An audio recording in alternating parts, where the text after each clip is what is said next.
সন্ত ৰামপাল গুৰু মহাৰাজ হৈছে এনে এজন মহাপুৰুষ যিজনে নিজৰ সত্য ভক্তি, তত্ত্বজ্ঞান, কৰোণা আৰু সেৱাৰ বলত সমাজত এক নতুন আদৰ্শ বলবৎ কৰিছে। সন্ত ৰামপাল গুৰু মহাৰাজৰ নেতৃত্বত তেওঁৰ সকলো সৎলোক আশ্ৰমে কৰা বিস্ময়কৰ সমাজ কল্যাণমূলক কামে সমাজখনক সোণালী ভৱিষ্যতৰ এক নতুন আশা দেখুৱাইছে।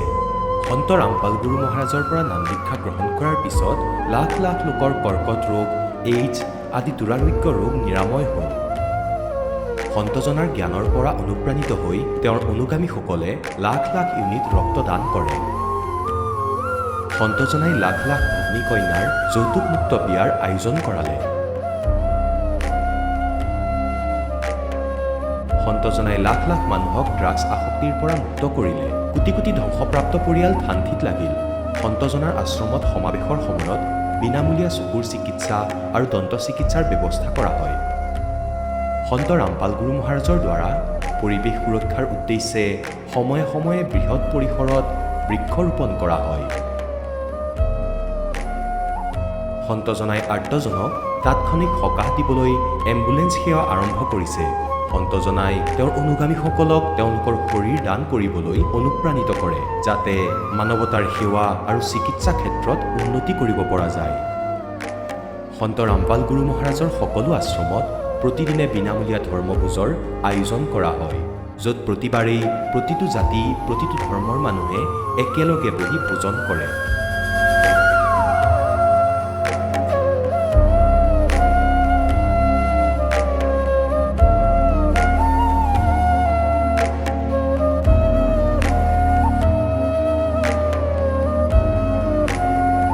সন্ত ৰামপাল গুৰু মহাৰাজৰ অন্নপূৰ্ণা অভিযানে দৰিদ্ৰ আৰু অসহায় লোকসকলৰ জীৱনত এক নতুন শক্তি আৰু আশাৰ সঞ্চাৰ কৰিছে। ঘৰে ঘৰে খাদ্য সামগ্ৰী আৰু প্ৰয়োজনীয় সাহায্য প্ৰদান কৰি সন্ত ৰামপাল গুৰু মহাৰাজে মানুহক দুখ আৰু অসহায় অৱস্থাৰ সৈতে যুঁজিবলৈ শক্তি প্ৰদান কৰিছে।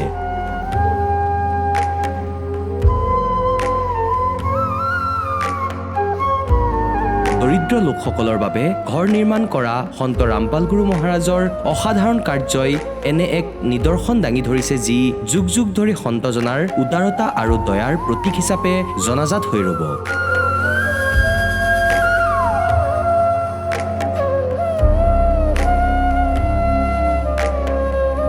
সন্ত ৰামপাল গুৰু মহাৰাজৰ আশ্ৰমত সহস্ৰাধিক বৃদ্ধ বৃদ্ধাই শ্ৰদ্ধা আৰু মৰমেৰে জীৱন যাপন কৰাৰ সুযোগ পায়। তেওঁলোকৰ থকা খোৱাৰ আৰু স্বাস্থ্যৰ সম্পূৰ্ণ দায়িত্ব সন্ত ৰামপাল গুৰু মহাৰাজে বহন কৰে।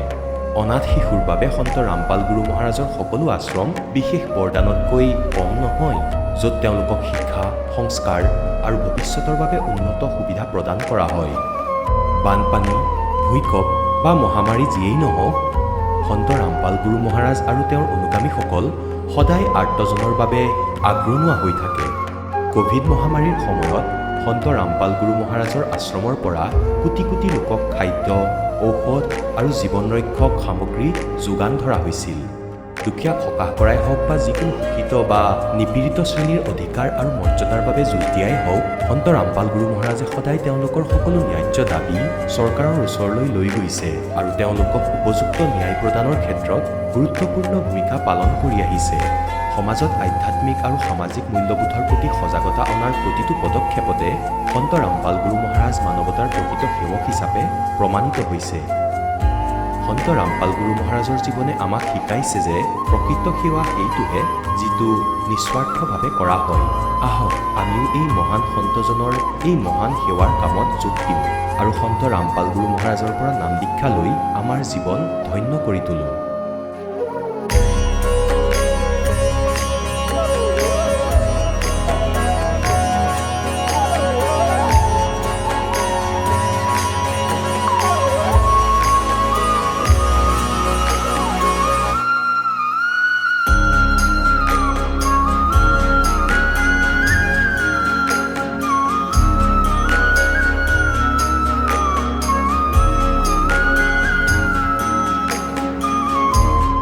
আপোনালোকক পৰিয়ালৰ সৈতে সৎলোক আশ্ৰমলৈ আন্তৰিকতাৰে আমন্ত্ৰণ জনোৱা হ'ল।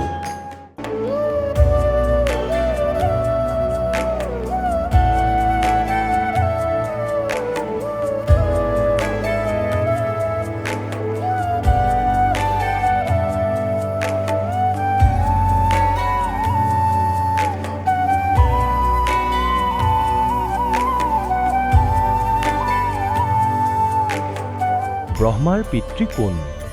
কোন বিষ্ণুৰ মা? শংকৰৰ ককা কোন? আমাক কৈ দিয়া।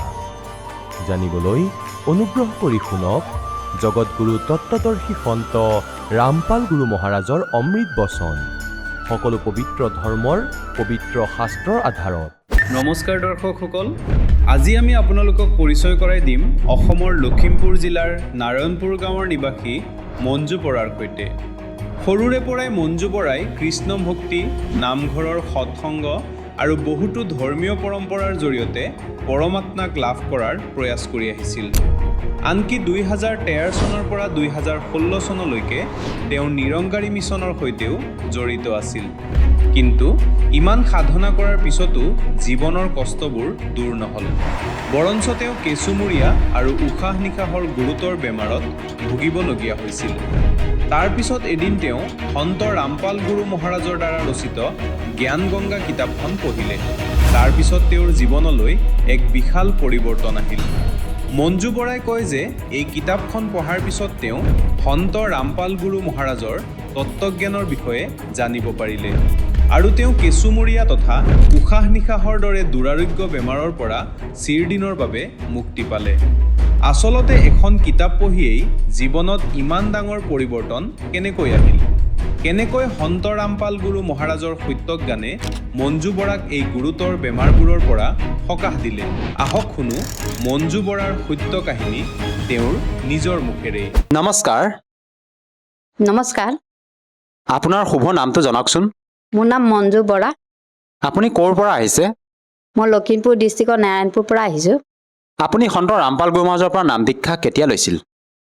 মই 2018 চনত জুনৰ 24 তাৰিখে লৈছিলোঁ। আপুনি সন্ত ৰামপাল গুৰু মহাৰাজৰ পৰা নাম দীক্ষা লোৱাৰ আগতে কিবা ভক্তি সাধনা কৰিছিলনে? ভক্তি সাধনা কৰিছিলোঁ। সৰুৰ পৰা আমি কৃষ্ণ ভগৱানক ভক্তি কৰিছিলোঁ। আত্মা কল্যাণৰ কাৰণে মই বহুত জেগা ঘূৰিছিলোঁ, পোৱা নাছিলোঁ। নামঘৰত গৈছিলোঁ, নামঘৰতো পোৱা নাছিলোঁ। ভাগৱত শাস্ত্ৰৰ কথা শুনিবলৈ যাওঁ, তাতো পোৱা নাছিলোঁ। সকলো কথা নোপোৱা কাৰণে মই 2013 চনত মই নিৰংকাৰী পন্থত মই তেতিয়া তাত 2016 চনলৈকে মই তাত ভক্তি কৰিছিলোঁ। তাতো মই সৎভক্তি পোৱা নাছিলোঁ। আপুনি নিৰংকাৰী পন্থৰ কথা ক'লে, তাতো আপুনি ভক্তি সাধনা কৰিলে 3 বছৰ ধৰি। লগতে আপুনি আমাৰ হিন্দু সমাজত প্ৰচলিত পৰম্পৰা হিচাপে ভগৱান শ্ৰীকৃষ্ণৰ সাধনা কৰি আহিছিলে। তেনে ক্ষেত্ৰত আপুনি সন্ত ৰামপাল গুৰু মহাৰাজৰ শৰণলৈ কিয় আহিব লগা হ'ল? মই সকলো ভক্তি কৰাৰ পাছতো মোৰ একো উপকৃত নোহোৱাৰ কাৰণে মই বহুতো বেমাৰত পৰিছিলোঁ। বেমাৰত পোৱাৰ কাৰণে মই ৰামপালজীৰ কিতাপ পঢ়োঁতে মই অলপ বেমাৰ উপকাৰ পোৱাৰ কাৰণে তেওঁৰ চৰণলৈ আহিব লগা হৈছিল। আপুনি সন্ত ৰামপাল গুৰু মহাৰাজৰ কোনখন কিতাপৰ কথা কৈছে যাৰ দ্বাৰা নেকি আপুনি উপকৃত হৈছে? মই জ্ঞান গংগা কিতাপখন পঢ়ি কিনিয়ে উপকৃত হৈছিলোঁ। আপুনি জ্ঞান গংগা কিতাপখনত এনেকুৱা কি জ্ঞান পালে যাৰ দ্বাৰা নেকি আপুনি আপ্লুত হৈ সন্ত ৰামপাল গুৰু মহাৰাজৰ শৰণ গ্ৰহণ কৰিছে? জ্ঞান গংগা কিতাপখনত শাস্ত্ৰ অনুকূল সকলো লিখা আছে। তাক পঢ়াৰ কাৰণে আগতে পোৱা নাছিলোঁ। আগতে যিখিনি বুজাইছিলে সেইখিনি আমি শাস্ত্ৰ অনুকূলৰ শাস্ত্ৰবিধি তাৰমানে ভাগৱত কীৰ্তন পঢ়িলেও, নামঘৰত গ'লেও সেইখিনি পোৱা নাছিলোঁ। নোপোৱাৰ কাৰণে মই জ্ঞান গংগাখনত পাই মই তেতিয়া ৰামপালজীৰ চৰণত আহিবলৈ মই উপকৃত হৈছিলোঁ। আৰু সন্ত ৰামপাল গুৰু মহাৰাজৰ পৰা দীক্ষা লোৱাৰ পিছত অন্য কিবা আৰু লাভ পাইছেনে আপুনি? মই সত ৰামপালজীৰ চৰণত অহাৰ পাছত বহুতো লাভ পাইছোঁ। কিতাপখন পঢ়ি থাকোঁতে মই 2টা বেমাৰ ভাল পাইছিলোঁ, কেঁচুমূৰীয়া বেমাৰ আৰু হেঁপানী বেমাৰ। তাত মই বহুত বছৰ দিন ভুগি আছিলোঁ। বহুত বছৰ দিন ভুগি থকাৰ পাছতো মোৰ ভাল হোৱা নাছিলে। তেতিয়া এজন ভকতে মোক জ্ঞান গংগা কিতাপখন দিলে। কিতাপখন পঢ়াৰ পাছতে অলপ অলপকৈ মোৰ বেমাৰ ভাল হৈছিলে। ভাল হোৱাৰ পাছত মই তেতিয়া ভাবিলোঁ যে তেখেতৰ ৰামপালজীৰ চৰণত গ'লে মানে মোৰ সকলো বেমাৰ আজাৰ ভাল হ'ব পাৰে। তেতিয়া মই ভাবিলোঁ মই তেখেতৰ চৰণত ভক্তি কৰিলে মানে দীক্ষা ল'লে মানে ভাল হ'ব বুলি তেখেতৰ চৰণত মই 2018 চনৰ জুনৰ 24 তাৰিখে মই দীক্ষা ল'লোঁ। আধুনিকতা এই যুগত আমাৰ চিকিৎসা পদ্ধতি উন্নত হৈছে। আপুনি যি বেমাৰৰ কথা ক'লে, আপোনাৰ জ্ঞান গংগা পুথিখন পঢ়াৰ আগতে যি বেমাৰ আছিল আপোনাৰ, সেই বেমাৰৰ বাবে আপুনি ডক্টৰৰ কাষলৈ যাব লাগিছিল। আপুনি ডক্টৰৰ কাষলৈ গৈছিলনে? মই বহুতো ডক্টৰক দেখাইছিলোঁ। আলঙতো দেখালোঁ। আলঙত 3জন ডক্টৰে চালে, তেওঁ মোক বেমাৰ ভাল কৰিব নোৱাৰিলে। নাৰায়ণপুৰতো দেখালোঁ, লখিমপুৰ চাবতী মেডিকেলতো দেখালোঁ। তাৰপিছত মই এবাৰ গুৱাহাটীতো দেখালোঁ। মই তেওঁ বেমাৰ 3টা বেছিহে হৈ গৈ আছিলে। কেতিয়াও মোক ডক্টৰে ভাল কৰিব পৰা নাছিলে। তাৰপিছতে একজন ভকতে যেতিয়া মোক জ্ঞান গংগা কিতাপখন দিলে, মই লাহে লাহে 2016 চনত দিলে, মই কিন্তু 2 বছৰ দিন পঢ়া নাছিলোঁ। 2 বছৰ দিন নপঢ়াৰ কাৰণে মই একো বুজা নাছিলোঁ। তাৰপিছত 2 বছৰৰ পাছত মই কিতাপখন লাহে লাহে পঢ়িবলৈ ল'লোঁ। মোৰ লাহে লাহে হেঁপানী বেমাৰটোও ভাল হৈছেগৈ, আৰু পাইলছ বেমাৰটো তেজ ওলাই থাকে, এইটোও ভাল হৈছেগৈ। এইটো ভাল হোৱাৰ পাছত মই ভাবিলোঁ যে তেখেত আচলি পৰম ঈশ্বৰ আহিছে। আৰু সৰুতে দেউতাই কৈছিলে যে গছৰ গুৰিত পানী দিলেহে আত্মা কল্যাণ হ'ব। তেতিয়া মই কিতাপখন পঢ়োঁতে এইখিনি পালোঁ, ভাগৱতৰ মূল তত্ত্ববিলাক পালোঁ। তেতিয়া মই তেখেতৰ চৰণত আহিলোঁ। আৰু শাৰীৰিকভাৱে অন্য কিবা আপুনি লাভ পাইছেনে? মইনো কিনো ক'ম, শাৰীৰিকভাৱে বহুত লাভ পাইছোঁ। মই 3বাৰকৈ এক্সিডেণ্ট হৈ কিনিও মই এক্সিডেণ্টৰ পৰা বাচিলোঁ। কিন্তু মোৰ লগত যোৱা যিকেইজন আছিলে তেখেতলোকে বহুত দুখ পালে, ডক্টৰৰ ওচৰত যাব লগা হ'লে। মোৰ গাত কিন্তু অকণো দুখ নাপালোঁ, মই অকণো দুখ পোৱা নাই। আৰু পৰম পিতাই মোক এনেকুৱা দিছে যে আজিলৈকে বিষ কোপ একো নাই। আৰু এবাৰ মোক গৰুৱে ৰছীয়ে পাক খুৱাই কিনি মোক গৰু ৰছীৰ পৰা পেলাই 4টাকৈ দাঁত ভাগিলে, তেজ অলপমান ওলাইছে। ওলোৱাৰ পাছতো মই বিষ অকণো উপলব্ধি কৰিব নোৱাৰিলোঁ। মই আজিলৈকে এটা টেবলেটো মই খাই কিনি পোৱা নাই। সেইখিনি উপকৃত বহুত পালোঁ। আৰু আপুনি যি দুৰ্ঘটনাৰ কথা ক'লে, আপুনি এক্সিডেণ্টৰ কথা কৈছে, কেনেকুৱা এক্সিডেণ্ট হৈছিল আপোনাৰ? 3বাৰকৈ এক্সিডেণ্ট হৈছে। এবাৰ স্পীড ব্ৰেকাৰত হৈছে, মই হেলেমলৈ আহি থাকোঁতে। 2বাৰ ইটানগৰলৈ যাওঁতে এক্সিডেণ্ট হৈছে। এবাৰতো মই পাল্টি খাই পৰি গৈছিলোঁ, একদম মই মাথাটো তলত দি পৰি গৈছিলোঁ। মই যে নেবাচি মোৰ ডিঙিটো ভাগি যাব বুলি ভাবিছিলোঁ। কিন্তু পৰমপিতাৰ আশীৰ্বাদত মোৰ একোৱে নহ'লে। স্বামীয়েতো বহুত দুখ পালে, তেওঁ দীক্ষা লোৱা নাছিলে। মই দীক্ষা লোৱা আছিলোঁ কাৰণে মই পাল্টি খাই পৰিছোঁ যদিও মই দুখ পোৱা নাছিলোঁ। আৰু এইটো আচৰিত কথা, ভাবিব লগা কথা, এজন সন্তৰ পৰা নাম দীক্ষা লোৱাৰ পিছতে আপোনালোকে বিভিন্ন সমস্যাৰ পৰা পৰিত্ৰাণ পাইছে। এইটো কেনেকৈ সম্ভৱ? আচলতে ৰামপাল গুৰু মহাৰাজে আপোনালোকক এনেকুৱা কি ভক্তিবিধি দিয়ে যাৰ দ্বাৰা নেকি ইমান উপকৃত হ'ব পাৰিছে? শাস্ত্ৰবিধি অনুকূল দিছে। আগতে আমি যিখিনি ভক্তি কৰি আছিলোঁ শাস্ত্ৰ অনুকূল নাছিলে। শাস্ত্ৰবিধি বুজাইছিলে, আমাৰ গুৰুবিলাকে যিখিনি বুজাইছিলে আমি সেইখিনি ভক্তি কৰিছিলোঁ। ৰাম নাম ল'বলৈ কৈছিলে, ৰাম নাম ল'লোঁ। ৰাম কোনজন নাম ল'ব লাগে সেইটো বুজি পোৱা নাছিলোঁ। কিন্তু আজি যে সত ৰামপালজীয়ে আমাক বুজাই দিছে, ৰাম যেন আমি আগতে এজন ৰামহে, দশৰথ পুতেক ৰামৰ কথাহে জানিছিলোঁ।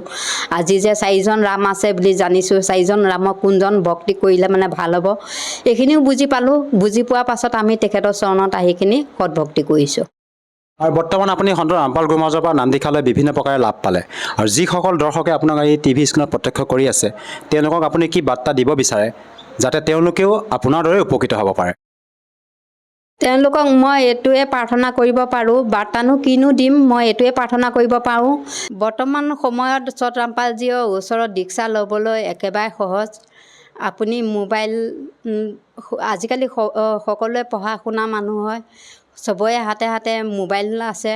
মোবাইলত ইউটিউব আৰু ফেচবুকত সত ৰামপালজীৰ মংগল প্ৰবচন চাৰ্চ কৰক। চাৰ্চ কৰাৰ পাছত তাতে তলত মোবাইল নম্বৰ আহিব। মোবাইল নম্বৰ ডাইল কৰি আপুনি ওচৰৰ নামদান কেন্দ্ৰত গৈ নিঃশুল্ক দীক্ষা ল'ব পাৰিব। ধন্যবাদ থাকিল। সত চাহেব। দৰ্শকসকল, আপোনালোকে শুনিলে সন্ত ৰামপাল গুৰু মহাৰাজৰ পৰা নাম দীক্ষা প্ৰাপ্ত কৰি সুখী হোৱা ভকতৰ অনুভৱ। এতিয়া চাওক জগতগুৰু তত্ত্বদৰ্শী সন্ত ৰামপাল গুৰু মহাৰাজৰ মংগল প্ৰবচন। গতিকে এওঁলোকৰ তাতো এই দাসে বিচাৰে যে সকলো চাফা কৰি দিওঁ, যাতে আপোনালোকক কোনেও মিছগাইড কৰিব নোৱাৰে। গতিকে এই প্ৰকাৰে 15 নম্বৰ অধ্যায়ৰ 18 নম্বৰ শ্লোকটোক বুজা যে তাত কৈছে যে মোৰ অন্তৰ্গত যিমানবোৰ প্ৰাণী আছে সিহঁততকৈ মই উত্তম, সেইবাবে পুৰুষোত্তম বুলি কয়। এওঁলোকতকৈ শক্তিশালী, শ্ৰেষ্ঠ, সেইবাবে পুৰুষোত্তম ৰূপে প্ৰসিদ্ধ হৈ আছো। কিন্তু পুৰুষোত্তমটো কোনো আন। 15 নম্বৰ অধ্যায়ৰ 17 নম্বৰ শ্লোকত। গতিকে প্ৰসংগ এতিয়া আমি ইয়ালৈ আহোঁ যে তাক পৰমাত্মা বুলি কোৱা হয়।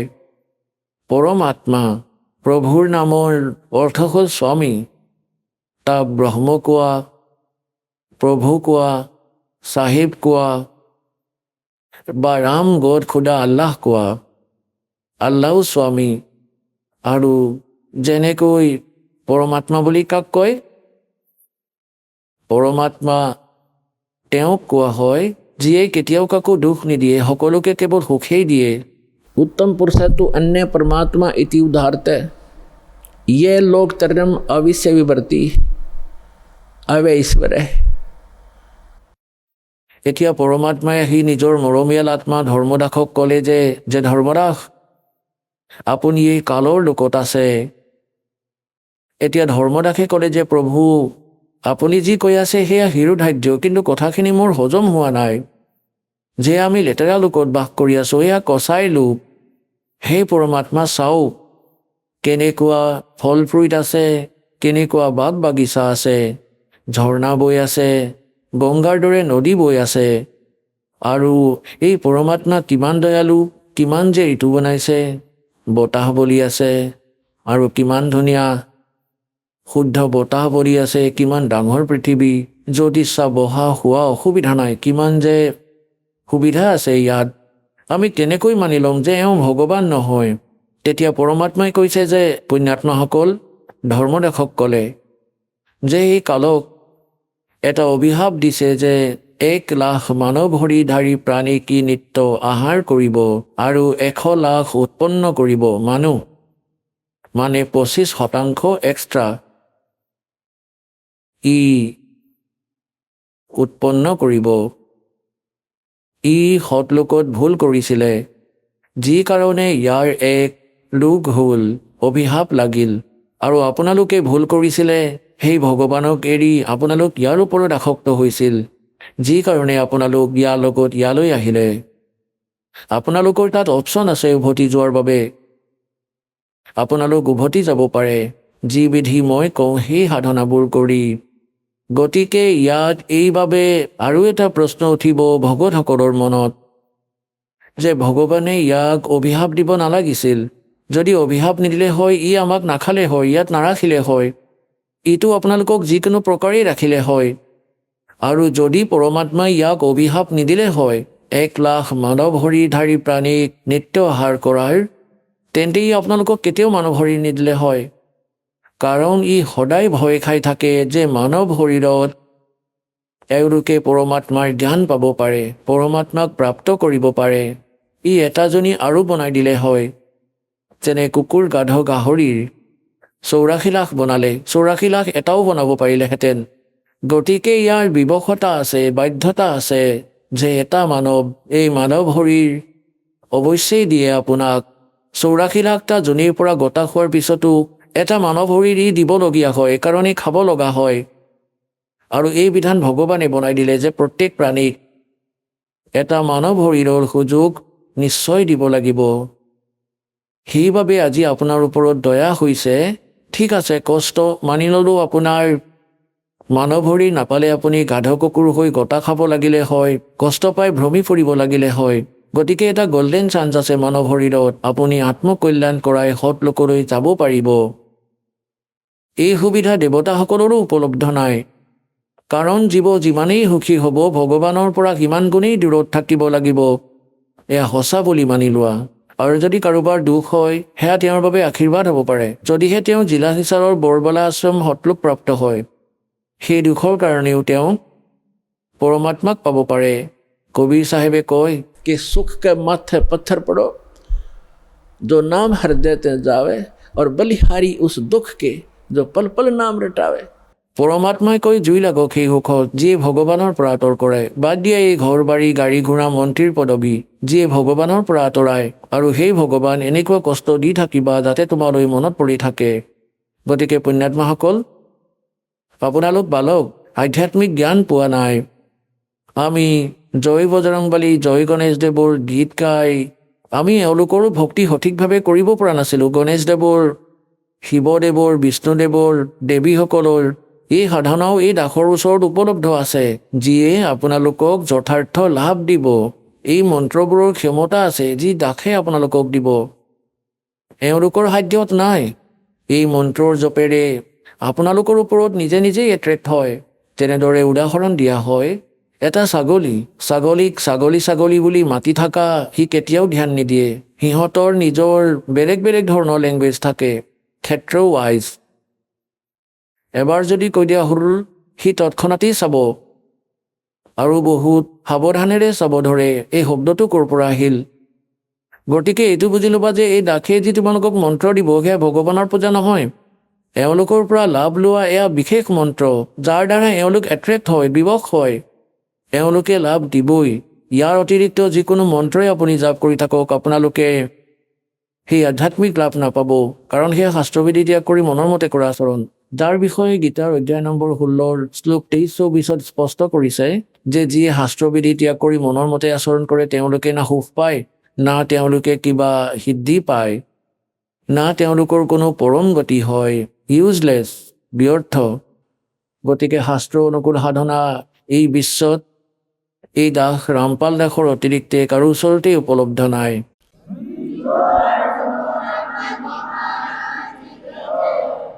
ইয়াক আপোনালোকে অভিমান বুলিয়েই ভাবক অথবা তত্ত্বজ্ঞান বুলি ভাবক, এয়া লাহে লাহে আপোনালোকে বুজি পাব যে দাসে কি ক'ব বিচাৰিছে। অভিমানটো সেইসকল ব্যক্তিয়ে কৰে যাৰ নিজৰ কিবা এটা পোৱাৰ ইচ্ছা থাকে, সেয়া বিচাৰিবতো নালাগে। আমি সন্ত ভগত কোনো প্ৰকাৰৰ কোনো অভিমান অথবা ইগ' কেতিয়াও নাৰাখোঁ। যিয়ে এইটো ৰাখে সি না ভগত না সন্ত, কাৰণ এয়াতো সদগ্ৰন্থত প্ৰমাণিত আছে। আমাৰ সদগ্ৰন্থবোৰত লিখা আছে সেই গুপ্তধন এওঁলোকৰ হাতত নপৰিল, কিয়নো এওঁলোকৰ জ্ঞান নাছিলে। এতিয়া পুণ্যাত্মাসকল, যেনেকৈ শ্ৰীমদ ভাগৱত গীতাৰ 17 নম্বৰ অধ্যায়ৰ শ্লোক নম্বৰ 23 লিখা আছে, ওম তৎসৎ ইতি নিৰ্দেশে ব্ৰহ্মণতিৰ্বেদ সমৰ্থে ব্ৰাহ্মণা তেন বেদাত যজ্ঞা বিহিতা পুৰা। ইয়াৰ অৰ্থ এইটো যে সেই সচিদানন্দ ঘন ব্ৰহ্মৰ পৰমক্ষৰ ব্ৰহ্মৰ প্ৰাপ্তিৰ সেই শাশ্বত স্থানলৈ যোৱাৰ এটা 3টা আখৰৰ মন্ত্ৰ আছে, ওম তৎসৎ ইতি নিৰ্দেশ। নিৰ্দেশ মানে direction, nothing else, final decision. এতিয়া ইয়াকতো ওম ব্ৰহ্মৰ হয়, ক্ষৰ পুৰুষৰ হয়, আৰু এই তৎ আৰু সৎ সাংকেতিক হয়। তৎ এয়া অক্ষৰ পুৰুষৰ, যাক অক্ষৰ ব্ৰহ্ম কোৱা হয়, যি 7 শংখ ব্ৰহ্মাণ্ডৰ স্বামী, এইটো মন্ত্ৰ। আৰু এয়া সৎ, এয়া পৰম অক্ষৰ ব্ৰহ্মৰ মন্ত্ৰ। আৰু এই তৎ আৰু সৎ সাংকেতিক। আৰু ইয়াত কৈছে, গুৰু বিন বেদ পঢ়ে যো প্ৰাণী, সমজন সাৰ ৰহে অজ্ঞানী। गुरु बिन काहु न पाया ज्ञाना, जो थोथा भूस छड़े मूड किसाना। সদগুৰুকে বিন, গুৰুৰ অবিহনে কোনোৱে বেদৰ জ্ঞান নাপাব। তেওঁ নিজৰ মতেই যি টি কৰি থাকিব, যেনেদৰে কোনো মূৰ্খ খেতিয়ক ধান বনাৰ পিছত যিবোৰ তুহ ৰৈ যায় আৰু সেই তুহখিনিক মাৰি আছে লাঠিৰে, দাণ্ডাৰে, অথবা সেইবোৰ ধৰি ঠেকেচি আছে। কি কাৰণে? যদি তাক সোধা তেতিয়া সি ক'ব, ইয়াৰ পৰা মই কণা উলিয়াম, চাউল উলিয়াম। গতিকে তাৰ জ্ঞান নাই, মূৰ্খ হয়। আৰু বুদ্ধিয়কজনেতো তাৰ পৰা উলিয়াই লৈয়ে গ'ল, সেয়াতো তুঁহে পৰি আছে। গতিকে তুঁহখিনি যিয়ে খুন্দি আছে, গতিকে সি তত্ত্বমাৰ্গৰ সৈতে পৰিচিত নহয়। তো यहाँ बताया है, गुरु बिन काहु न पाया ज्ञाना, जो थोथा भूस छड़े मूड किसाना। गुरु बिन वेद पढ़े जो प्राणी, और समझे न सार रहे अज्ञानी। গতিকে এওঁলোক অজ্ঞানী।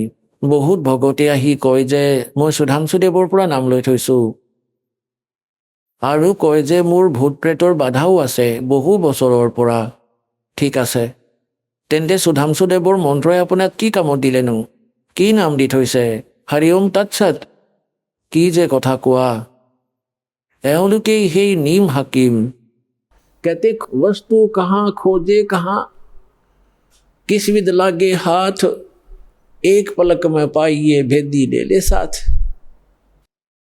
এতিয়া এই তৎ আৰু সৎ সেয়া সাংকেতিক। ওম তৎসৎ জপ নকৰিবা, হৰি ওমটো কেতিয়াও কৰিবই নালাগে। ওমৰ অপমান কৰিছা তোমালোকে। ওম মন্ত্ৰ অকলেই জপ কৰা হয়, ইয়াৰ লগত একোৱেই জোৰা লগাব নালাগে। এনেকৈয়ে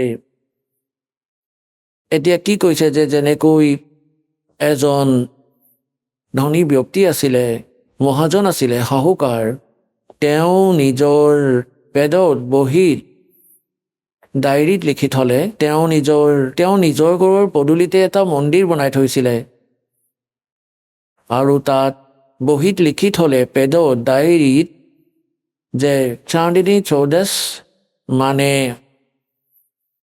চান্দিনী চৌদশ ৰাতি 12 বজাত মন্দিৰৰ গুমজত ইমান কিলো ৰূপ, ইমান কিলো সোণ আৰু ইমান নগদ পইচা জমা কৰি থৈছোঁ, লুকাই থৈছোঁ। সেইবাবে ক'ড ৱৰ্ডত লিখিছিলে যাতে ল'ৰা ছোৱালীয়ে ভুলতেও বিচাৰি নাপায়, ওলাই নলওক, মই যোৱাৰ পিছত যাতে সেইবোৰ প্ৰয়োগ নকৰক। সেইবাবে চোৰৰ ভয়তে তেওঁ এনেকৈ লুকুৱাই থৈছিলে। আগৰ দিনত বেংক নাছিলে। সেই মহাজনজনৰ মৃত্যু হৈ গ'ল হঠাতে। দেউতাকৰ অন্তিম সংস্কাৰ কৰাৰ পিছত তেওঁৰ ল'ৰা ছোৱালীয়ে তেওঁৰ লিখা লিখনিবোৰ চালে। তেওঁলোকে সেই ডায়েৰীখন চালে, তাত লিখা আছিলে চান্দিনী চৌদেশ, ৰাতি 12 বজাত মন্দিৰৰ গুমজত ইমান ধন লুকুৱাই থৈছোঁ। গতিকে তেওঁৰ ল'ৰা ছোৱালীয়ে 2-3 দিনৰ পিছত নিজৰ দেউতাকৰ ক্ৰিয়াকৰ্ম শেষ কৰি 1 সপ্তাহ 10 দিন 12 দিনৰ পিছত সেয়া মন্দিৰৰ গুমজটো ভাঙি দিলে ৰাতিৰ সময়ত। তেওঁলোকে ভাবিলে যে দেউতাই এয়া সংকেত দিছে, দিনত ভাঙিলে মানুহে দেখিব, সেইবাবে ৰাতি ভাঙিবা। গতিকে ৰাতি তেওঁলোকে মন্দিৰৰ গুমজটো ভাঙি দিলে। তাত কিন্তু একো নাপালে। তেওঁলোকে নিৰাশ হ'ল যে দেউতাই আমাক ভুলকৈ দিশ দেখুৱাই থৈ গ'ল, আমাক ঠগিলে আৰু ধন আন ঠাইত লুকুৱাই থৈ গ'ল। এতিয়া সেয়া কেনেকৈ বিচাৰিম? গ'ল হাতৰ পৰা। বহুত ধন আছিলে, বহুত কান্দিব ধৰিলে। কিছুদিনৰ পিছত কোনোবা তেওঁৰ দেউতাকৰ বন্ধু মহাজন আহিল। ল'ৰা ছোৱালীয়ে নিজৰ সমস্যা তেওঁৰ সন্মুখত ক'লে যে খুৰা এনেকুৱা সমস্যা হৈছে, আমাৰ দেউতাই আমাক মিছা কথা ক'লে, পইচা আন ক'ৰবাত লুকুৱাই থৈছে, গুমজত আছে বুলি দেখিছিলে, গুমজো ভাঙি দিলোঁ, মন্দিৰো ভাঙি দিলোঁ। তেতিয়া সেই মহাজনজনে ক'লে মোক দেখুওৱা, ক'ত লিখা আছে। যেতিয়া লেখনি দেখিলে যে চান্দিনী চৌদাশ, ৰাতি 12 বজাত মন্দিৰৰ গুমজত ইমান পইচা থৈ দিছোঁ, তেতিয়া তেওঁ ক'লে যে পুত্ৰসকল, সেই গুমজটো যথাগঠিত যেনেকুৱা আছিল ঠিক তেনেকুৱাই বনোৱা, তেতিয়াহে ক'ব পাৰিম ক'ত আছে। আৰু চান্দিনী চৌদাশ আহিব দিয়া। 15 দিনৰ পিছত, মাহ দিন পিছত, 20-15 দিন পিছত সেই চান্দিনী চৌদাশ আহিবলগীয়া আছিলে। তেনেকুৱাই এটা গুম্বজ বনাই দিলে। ৰাতিৰ সময়ত, পূৰ্ণিমা ৰাতি, আৰু গুমজৰ পোহৰ পদূলিত য'ত পৰিছিলে সিহঁতৰ ঘৰত সেই মাটি খন্দুৱালে এই দিশ দেখুৱাইছে, গতিকে ইয়াত খান্দা, তাতে ধন পাই গ'ল। তেওঁলোকে সকলোবোৰ গুম্বজ ভাঙি দিছে। স্থানৰ কথা গম পোৱা নাছিলে। এওঁলোকে সদগ্ৰন্থৰ ক'ড নাজানিছিলে, জ্ঞান নাছিলে।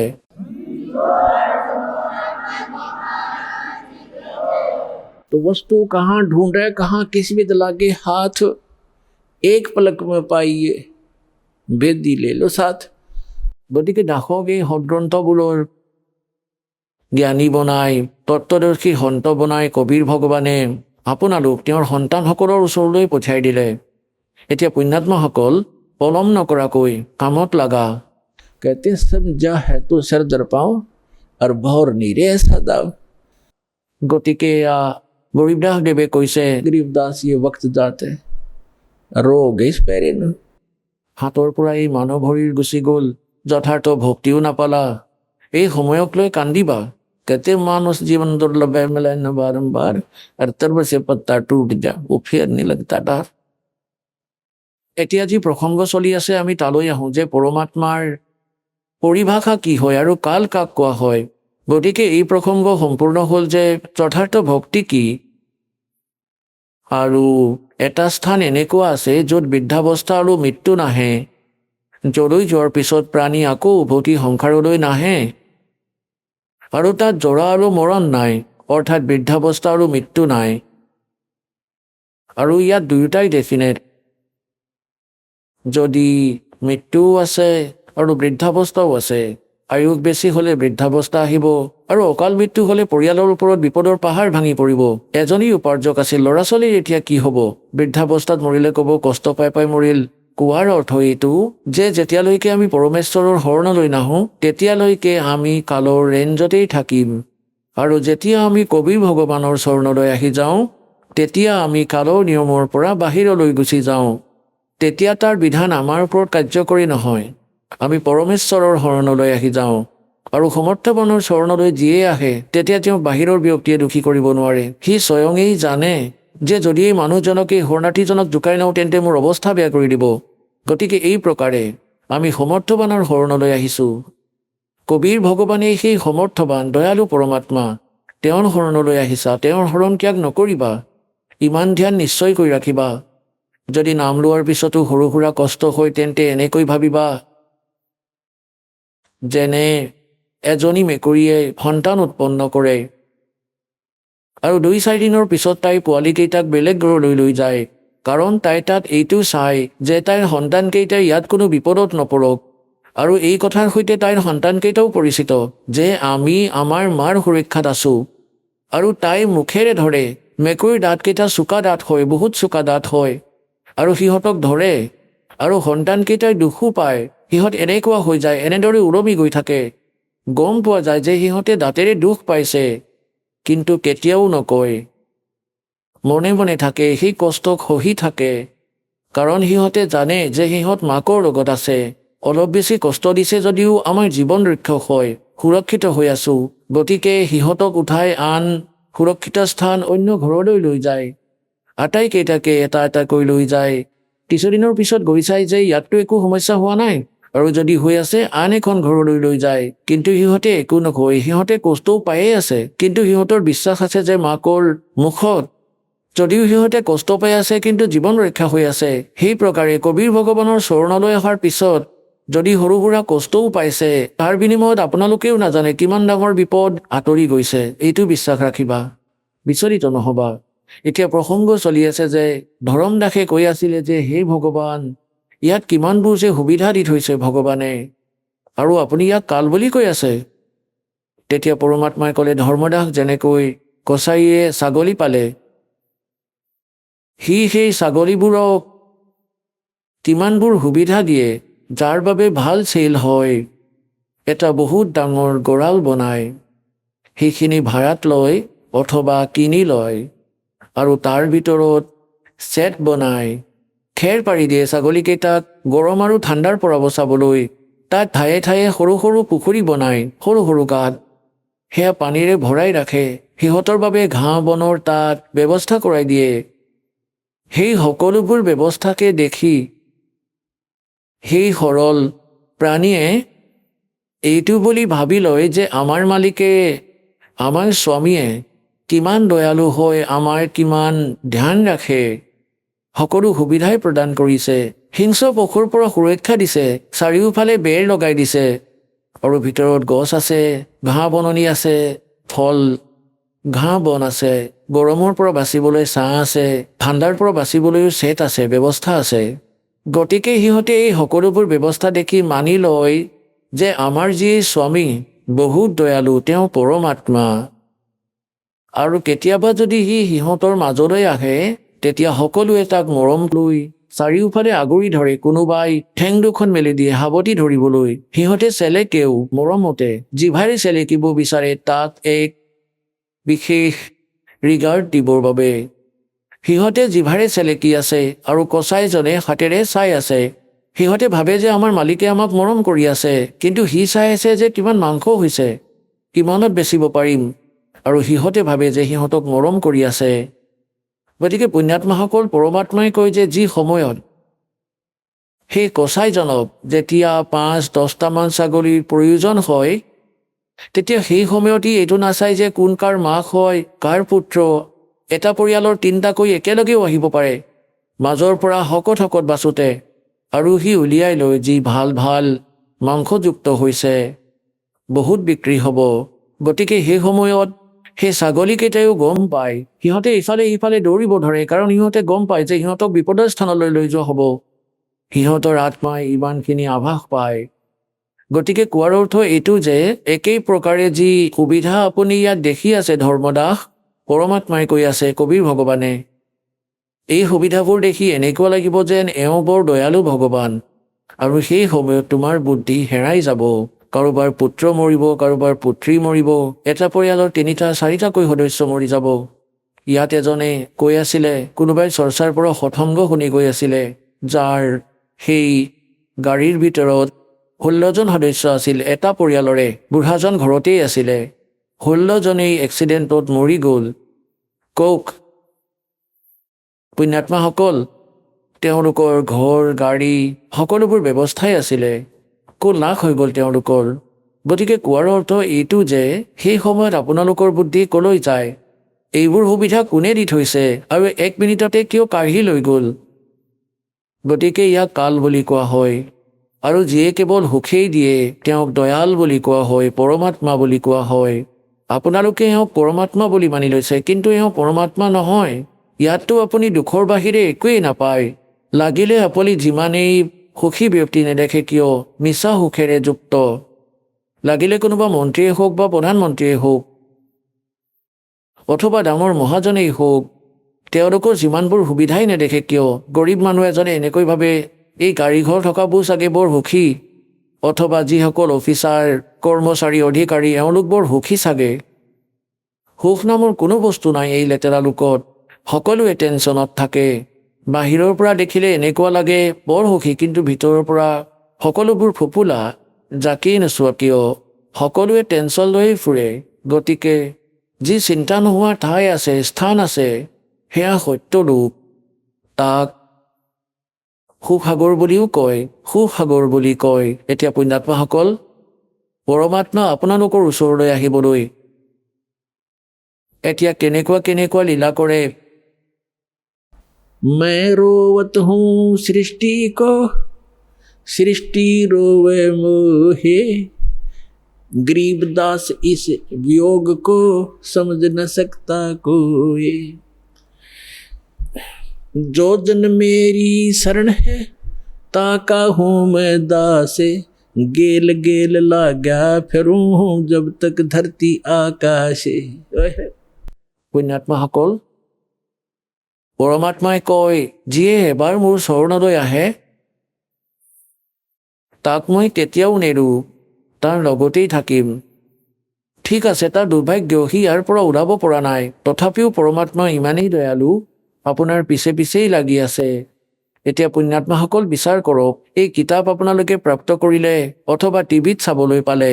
এখন পৰিয়ালৰ 3জন 4জন 5জন সদস্য আছে, যাৰ মাজৰ 3জনে এই জ্ঞান বুজি পালে। তেওঁলোকৰ ইচ্ছা হ'ল যে আমি নাম ল'ম, দীক্ষা ল'ম, কল্যাণ কৰাম। তেওঁলোকে দীক্ষা ল'লে, প্ৰতিদিনে নিত্য নিয়ম, আৰতি, ৰামায়ণী সকলোবোৰ কৰি আছে, মন্ত্ৰ পঢ়ি আছে, সৎসংগলৈও আহি আছে। আৰু বাকী যি 2জন আছে তেওঁলোকে নাভাবেই, ক'লে এনেকৈ কয় তোমালোকেই কৰা, তোমালোকে পাৰ হৈ যাবা, আমি নিজৰটো চাই ল'ম। এতিয়া কিনো চাব, গাধ খোৱাৰ পিছত গাধৰখীয়াই চাই ল'ব। আপুনি কিনো চাব, পিঠিত লাঠিৰে মাৰিব, কঁকালত আঢ়ৈ মোনৰ বোজা থাকিব, তাৰপিছত চাই ল'বা। চাব এতিয়াহে লাগে জ্ঞানবোৰ বুজা। এতিয়া তেওঁ কিয় নাহে, যেনেকৈ কালিৰ যি সৎসংগ আছিলে তাত এইটো আছিলে যে 2 প্ৰকাৰেৰে মানৱ শৰীৰ প্ৰাপ্ত হয়।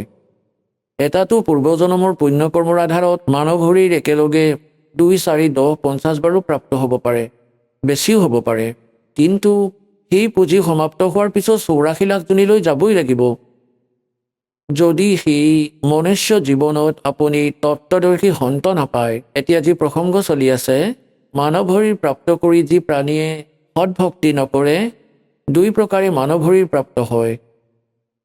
এটাটো কৈ দিলোঁ আপোনাক পূৰ্বজন্মৰ পৰা, যেনেকৈ পৰমাত্মা চন 1398 সতলোকৰ পৰা গতি কৰি আহিছিল, 1518লৈকে 120 বৰ্ষ এই ধৰাত থাকিলে, কাশীৰ ভিতৰত বাৰাণসীত শিপিনীৰ কাম কৰি আছিলে আৰু নিজৰ সন্তানক এটা সময়ত 1000 স্থানত প্ৰকট হৈ পৰমাত্মাই জ্ঞান শুনাইছিলে, তেওঁলোকক লাভ দিছিলে, আশীৰ্বাদ দিছিলে, সুখ পাইছিলে, তেওঁলোকে মন্ত্ৰ জপ কৰিছিলে। 64 লাখ শিষ্য হৈ গৈছিলে সেই ধানকৰ শিপিনীৰ, এজন গৰীব ঝুপৰিত থকা ব্যক্তিৰ 64 লাখ শিষ্য হৈছিল, ইমান সুখ দিছিল পৰমাত্মাই। গতিকে সেই সময়ত আপোনাক চাৰ্জ কৰি থৈ গ'ল ভগৱানে, কবিৰ ভগৱানে, আৰু তাৰ পৰাই আপোনালোকৰ মনুষ্য জীৱন হৈ আহিল। 64 লাখ শিষ্য আছিলে সেই সময়ত, 64 লাখ। না কোনো মিডিয়া আছিল, না কোনো মাইক বা স্পীকাৰ আছিল। সি পৰমাত্মাই অসংখ্য ৰূপ ধৰিব পাৰে। গতিকে যি কাৰণে তেওঁ আপোনালোকক চাৰ্জ কৰিলে, আপোনালোকে মনুষ্য জীৱন পাই আহিছে, যদিও আপোনালোকে বেলেগ পূজা কৰি আছিলে তথাপিও আপোনালোকৰ পূৰ্বজন্মৰ বেটেৰী চাৰ্জ হৈ থকাৰ বাবে সুখ পাই থাকিল। তথাপিও আপোনালোকে যদি কিবা দুখ পায় তেন্তে ইফালে ইফালে দৌৰিলে মন্দিৰলৈ, গুৰুদ্বাৰলৈ বা পাহাৰত কোনোবা গুহাত অথবা কোনো সন্তৰ সন্ধান কৰি থাকিলে তাৰ পৰা একো লাভ নহয় আপোনালোকৰ। আৰু দ্বিতীয় প্ৰকাৰৰ যি ব্যক্তি আছে, আপোনালোকক কৈছোৱেই, এজনটো 84 লাখ যোনিৰ প্ৰাণীৰ মাজৰ পৰা পাৰ হৈ এটা মানৱ শৰীৰ টাৰ্ণ ৱাইজ পায় স্ত্ৰী অথবা পুৰুষৰ। গতিকে যি এনেকৈ 84 লাখ যোনি পাৰ হৈ আহিছে তেওঁ কালৰ দৃঢ় হয়, তেওঁ কালৰ অধীনত আছে, সি কালৰ ৰেজিষ্ট্ৰিত আছে। এতিয়া সি ভক্তি কৰিব নোৱাৰে। এটা পৰিয়ালত 3জনে নাম লৈ থৈছে, সৎভক্তি কৰি আছে, বুজাই আছে, তেতিয়া কৈ ঠিক আছে কৰি থাকা। এইটোও ভাল যে সিহঁতক বাধা নিদিয়ে, কিন্তু কালৰ দূতে সিহঁতকো মানা কৰে যে তুমি যাব নোৱাৰা, এনেকুৱা কৰিব নোৱাৰা। এনেকৈ ক'লে পৰমাত্মাই যে যেনেকৈ এই কুলিয়ে কি কৰে, কুলি এটা পক্ষী, ই বেলেগকৈ নিজৰ বাঁহ সাজি কণী উৎপন্ন নকৰে, কাৰণ সিহঁতৰ কণীবোৰ কাউৰীয়ে খাই পেলাই নেৰে। সিহঁতে এনেকুৱা ফৰ্মুলা বনাই থৈছে, যেনে কণীকেইটাৰ মাকে কণী উৎপন্ন কৰিলে বাঁহত, তাৰপিছত তাই গুচি যায় খাদ্যৰ সন্ধানত, আৰু যেতিয়া দেখে যে দূৰলৈ গুচি গ'ল তেতিয়া তাইৰ বাঁহত নিজৰ কণী উৎপন্ন কৰে। আৰু যেতিয়া সেই কাউৰীজনী আহে ঘূৰি, তাই দুমোজাত পৰি যায় যে কোনকেইটা মোৰ হয় কোনকেইটা আনৰ হয়। তেতিয়া এই দুমোজাত তাই 4টা কণী প্ৰতিপালন কৰিবলৈ আৰম্ভ কৰি দিয়ে। যেতিয়া কণী ফুটি পোৱালীকেইটা ওলায় তেতিয়া সিহঁত দেখাত একেই থাকে, দেখাত পাৰ্থক্য নাথাকে, একেবাৰে ছেম টু ছেম থাকে। আৰু সেই কুলিজনীয়ে চকু ৰাখে সেই বাঁহত যে এতিয়া এই পোৱালীকেইটাই কিমান উৰিব পৰা হ'ল, কিমান দূৰলৈ যাব পাৰে। তেতিয়া সেই আন দূৰৰ গছ এডালত বহি নিজৰ মাত মাতিবলৈ ধৰে, কুকুৰ মাত লগায়। যিকেইটা কুলিৰ পোৱালি সিহঁতে ইয়াৰ আভাস পায়, সিহঁতে ইফালে সিফালে চায়। যেতিয়া বাৰে বাৰে মাত দি থাকে তেতিয়া উৰি সিহঁতে মাকৰ মাতৰ পৰা আকৰ্ষিত হৈ নিজৰ মাকৰ ফালে উৰি গুচি যায়। আৰু কাউৰীজনীয়ে পিছে পিছে উৰি যায় যে মোৰ সন্তানকেইটা গ'ল। কুলিজনীয়ে উৰি গৈ দূৰৰ গছ এডালত বহি কু কু কৰি থাকে। তেতিয়া পোৱালীকেইটা তাৰ পৰা উৰি আগলৈ উৰি যায়। তেতিয়া কাউৰীজনীয়ে ভাবে এইকেইটা গ'ল যদি গ'ল, যিকেইটা বাচি আছে সিহঁতৰ যাতে বিপদ নহওক, সিহঁতকে প্ৰতিপালন কৰোঁ বুলি ভাবি ঘূৰি আহে। গতিকে কোৱাৰ অৰ্থ এইটোৱেই যে সেই বাঁহত 4টা পোৱালি আছিল, 2টা কুলিৰ 2টা কাউৰীৰ। কুলিৰ মাতে সিহঁতক আকৰ্ষিত কৰিলে, কাউৰী পোৱালীকেইটাৰ একো নহ'ল, সিহঁতে লক্ষ্যই কৰা নাই, আৰামত বহি থাকিল। গতিকে এই প্ৰকাৰে বুজা, যি পৰমাত্মাৰ পূৰ্বজন্মৰ সংস্কাৰী সন্তান সংস্কাৰবশতঃ এখন ঘৰতেই জন্ম লৈছে, যিসকল কালৰ সিহঁতে নামানিব, আৰু যিসকল কলিৰ সন্তান সিহঁতে সত্ৰক আশ্ৰম বৰবালালৈ সোনকালে আহিব, বেছি দেৰি নলগায়। অৰ্থাৎ যিসকল পৰমাত্মাৰ সন্তান পূৰ্বজন্মৰ সংস্কাৰী সিহঁত শীঘ্ৰেই আহিব। সমগ্ৰ পৰিয়াল আহি আছে, তেওঁলোক কলি পোৱালিৰ দৰে। যদিও সিহঁত কালৰ বাঁহত মানে ইয়াত এই ৰূপত জন্মগ্ৰহণ কৰিলে, আগতেতো ক্ৰিয়াবোৰ একেই আছিল, এতিয়া সলনি হ'ব, একেবাৰে চেঞ্জ হৈ যাব। সকলো ক্ৰিয়া ভকতসকলৰ ভক্তৰ দৰে লক্ষণ হৈ যাব।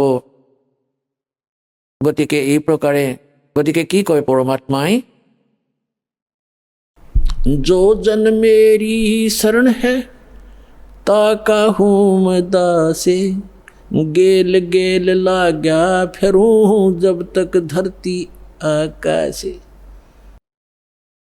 পৰমাত্মা কবিৰ ভগৱান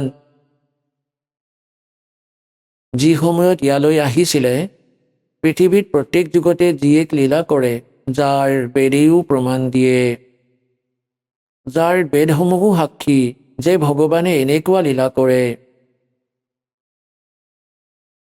গতিকে সেই লীলা, যি পৰমাত্মাৰ বেলেগ টাইপৰ লীলা আছে, শিশু ৰূপ ধাৰণ কৰি প্ৰত্যেক যুগতে প্ৰকট হয়।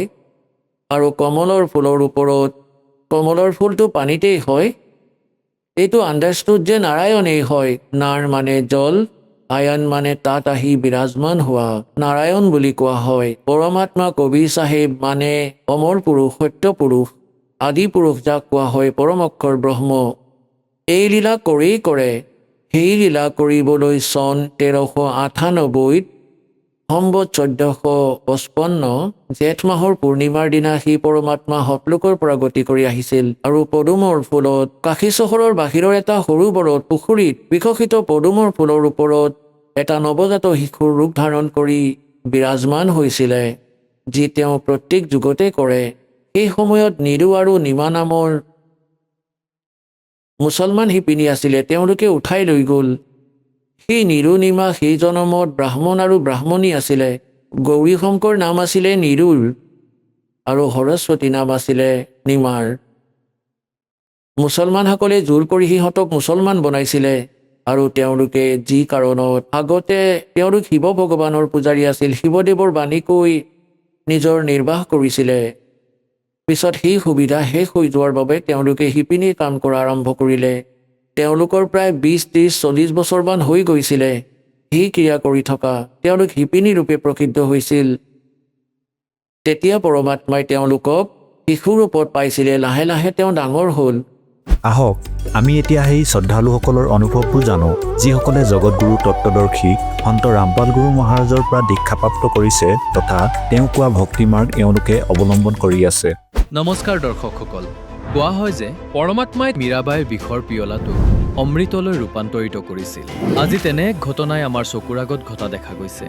ৰামগড়ৰ নিবাসী বালগোবিন্দ কুমাৰৰ সৈতেও তেনে এক আচৰিত ঘটনা ঘটিছে, যিটো বিশ্বাস কৰাটো অতি কঠিন। আচলতে বালগোবিন্দক এটা অতি বিষাক্ত সাপে দংশন কৰিছিল, কিন্তু তাৰ পাছতো তেওঁ আজি জীৱিত আছে।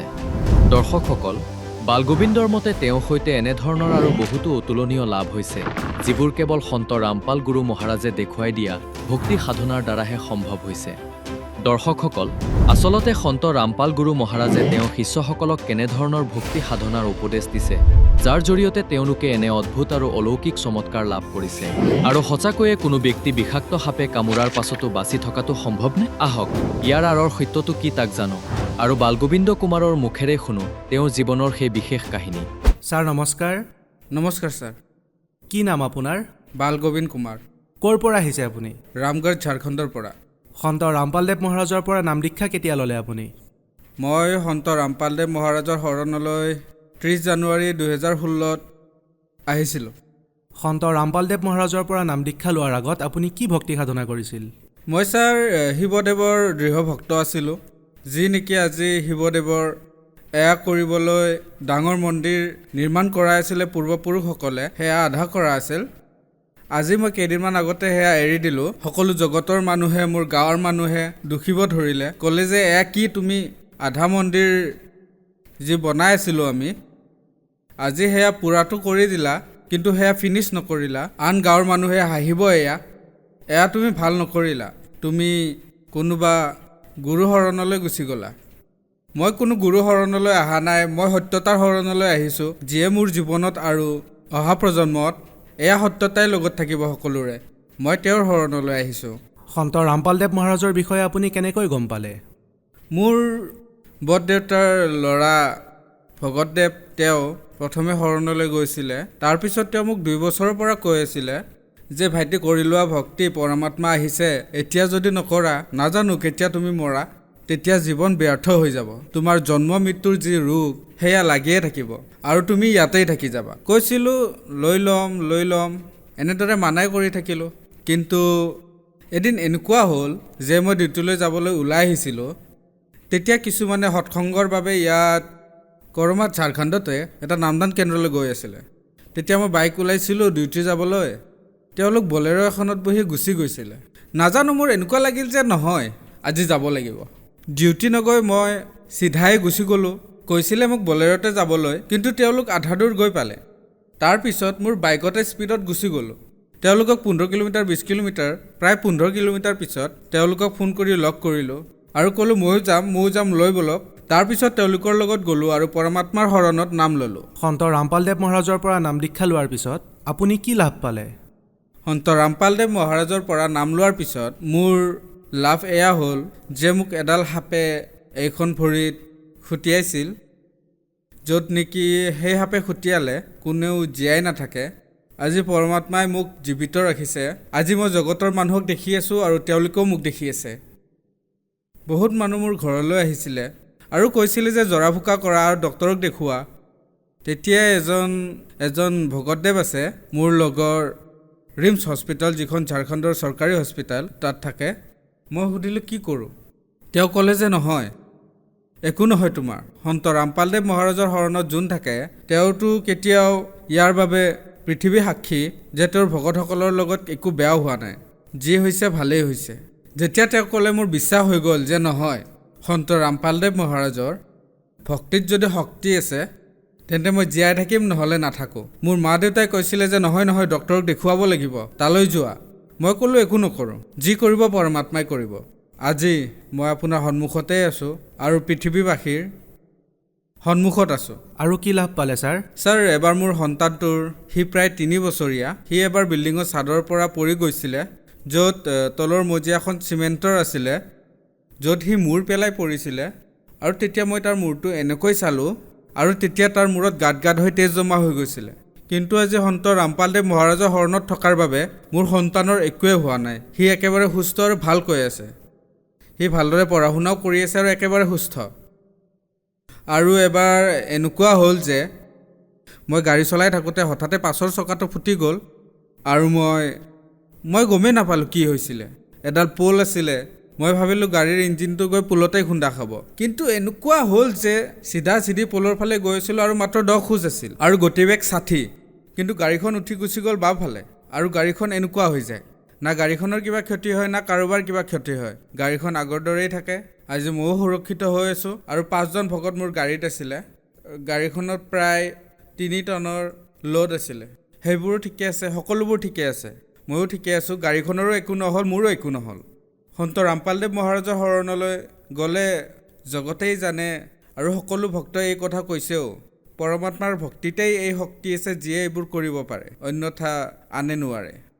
আৰু ছাৰ, মোৰ ঘৰত প্ৰেত বাধা থাকে। এবাৰতো এনেকুৱা হ'ল যে এজন ওজা মোৰ ঘৰলৈ অনা হৈছিলে আৰু এনে কথাতে কৈ দিছিলে যে ছাগলী কাটিব লাগিব। সেইটোৱে লৈ আমাক চান্দা বিচাৰি আছিলে যে মোৰ দেউতাৰ ভায়েকসকলে। তেতিয়া আমি কৈছিলোঁ যে চান্দা নিদিওঁ, আমি এইবোৰ পূজা নকৰোঁ। তেতিয়া মোৰ দেউতাক কাটিবলৈ আগবাঢ়ি আহিল, কৈছিলে যে হয়তো আজি ছাগলী কাটিম, নহ'লে তুমি কিয় নিদিবা? ইয়াত 3টা ভাগ আছে, এটা ভাগ তুমি দিব লাগিব।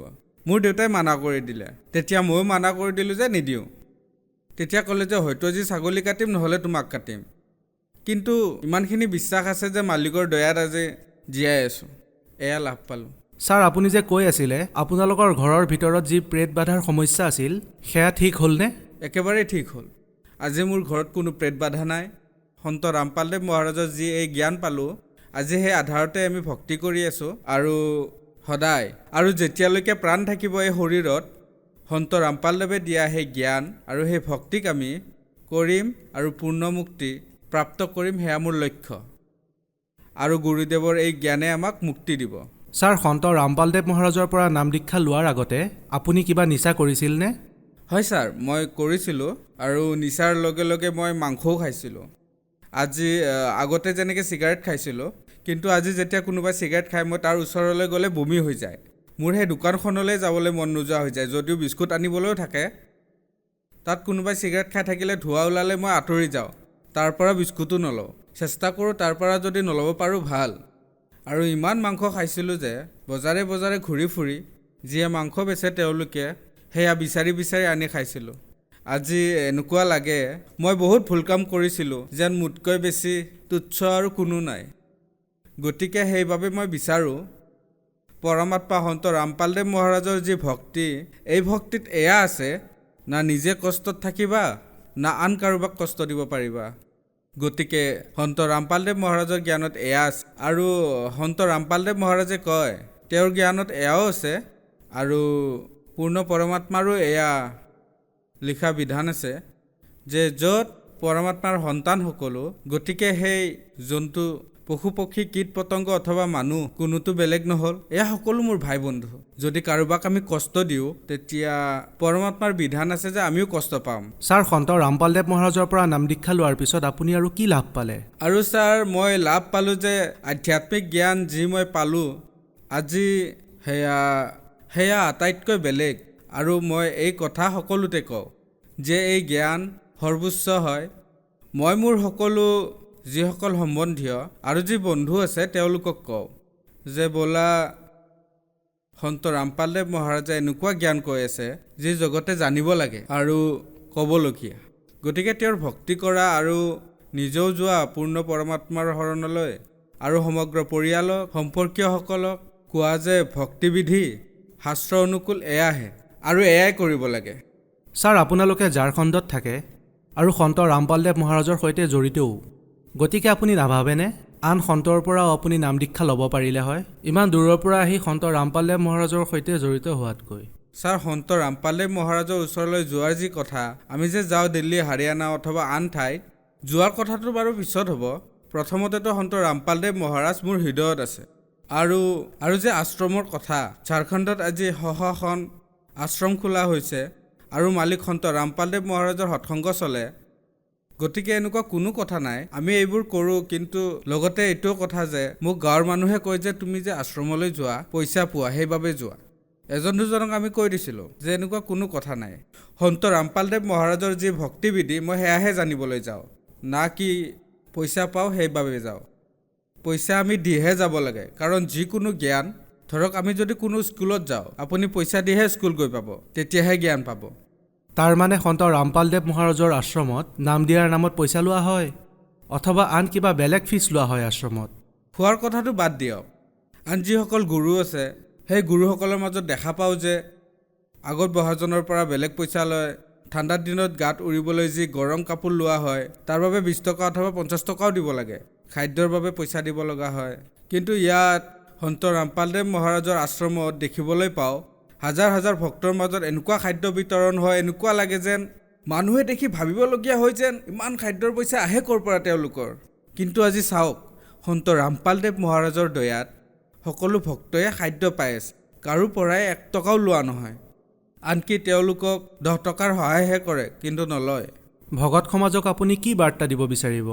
মই ভগত সমাজক বাৰ্তা নহয়, হাতযোৰ কৰি বিনম্ৰ নিবেদন জনাব বিচাৰোঁ যে সন্ত ৰামপালদেৱ মহাৰাজে যি জ্ঞান দি আছে সেয়া শাস্ত্ৰ অনুকূল সাধনা আৰু শাস্ত্ৰ বিধি সাধনা হয়। সকলো সেয়া মই মিলাইও চাইছিলোঁ। ভাগৱত গীতা যি বেলেগকৈ পোৱা হয় সেয়াও চাইছিলোঁ। আৰু সন্ত ৰামপালদেৱ মহাৰাজে লিখা যি গীতা তোমাৰ জ্ঞান অমৃত অথবা আন কোনো, সেয়া মই উলিয়াই চালোঁ, একেই লিখা আছে।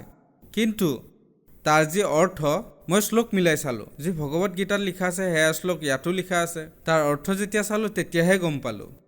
সেই অৰ্থৰ পৰা এতিয়াহে মই বুজি পালোঁ গীতাৰ যি অৰ্থ সেয়া এয়াহে, এয়া নহয়। মই এই পাৰ্থক্য পালোঁ। আপুনি কেনেকৈ গম পালে যে কোনটো শব্দাৰ্থ শুদ্ধ হয়? ছাৰ, যি শব্দ অৰ্থ পোৱা যায় তাৰ পৰা আপুনি গম পাব। এয়া চিম্পলি কোনোবাই যদি পঢ়েও তেন্তে সেই শব্দাৰ্থৰে হিন্দীৰ পৰা ইংলিছৰ, ঠিক তেনেদৰে সংস্কৃতৰ পৰা হিন্দীটো পায়। এয়াতো সকলোৱে আজিকালি 10th ক্লাছ পঢ়িলেও শব্দাৰ্থৰ বিষয়ে গম পাই যায়। আজিকালিতো মানুহে ট্ৰান্সলেট কৰি ল'ব পাৰে শব্দাৰ্থ গম পালে। ময়ো তেনেদৰে মিলাই চালোঁ আৰু সঁচাকৈ সেয়া ঠিকেই। সন্ত ৰামপালদেৱ মহাৰাজে তেন্তে শুদ্ধ অৰ্থ কয়? নিশ্চয়, সন্ত ৰামপালদেৱ মহাৰাজে সঁচা অৰ্থ কৈ আছে আৰু জগতকো কৈ দিছে যে এয়া শুদ্ধ। আৰু যেতিয়া মানুহে এই জ্ঞানক বুজি আগুৱাই আহিব ধৰিছে, মোৰ আৰু লাগিল যে নহয়, এয়াই শুদ্ধ। এজন মানুহ মূৰ্খ হ'ব পাৰে, 4জন মূৰ্খ হ'ব পাৰে, হাজাৰ হাজাৰজন আছে। এজন ডক্টৰক দেখিলোঁ, MBBS ডক্টৰ, তেওঁ ৰামপালদেৱ মহাৰাজৰ শৰণত আছে। এজন ইঞ্জিনিয়াৰো আছে। এনে অহা নাইতো, মই চাইছোঁ সংস্কৃতৰ যি এয়া গ্ৰেজুৱেশ্যন কৰিছে সংস্কৃতত, তেওঁকো চাইছোঁ। এজনে MA কৰিছে, তেওঁ কৈছে তেওঁতো সংস্কৃতত MA কৰিছে। ঠিক আছে, মই অশিক্ষিত অথবা আন কোনো, সেইজনটো অশিক্ষিত নহয়। ঠিক আছে, তেওঁক পইচা দিছে, কিন্তু এজনকহে দিব, হাজাৰজন মানুহকতো দিব নোৱাৰে। গতিকে এই কথা। যিসকলে সন্ত ৰামপালদেৱ মহাৰাজৰ সৈতে জড়িত হ'ব বিচাৰে, কেনেকৈ জড়িত হ'ব পাৰিব? সন্ত ৰামপালদেৱ মহাৰাজৰ সৈতে জড়িত হ'বলৈ ছ'চিয়েল মিডিয়াৰ যি চেনেল আছে, ইউটিউব আছে, ফেচবুক আছে অথবা টুইটাৰ আছে, যিকোনো ঠাইতে চাই আৰু টিভিত যি বিভিন্ন চেনেলত সৎসংগ আহে তাৰ তলত হালধীয়া শাৰী এটা থাকে, তাত নম্বৰ থাকে। ইয়াৰ পৰা আপোনাৰ ওচৰত যি চেণ্টাৰ আছে আপুনি ফোন কৰি গম লওক, আপোনাক তৎক্ষণাতেই ঠিকনাটো দিয়া হ'ব। আপুনি তালৈকে গৈ নাম দীক্ষা ল'ব পাৰে, ভক্তি কৰিব পাৰে। বহুত ধন্যবাদ। সচ্চাহে।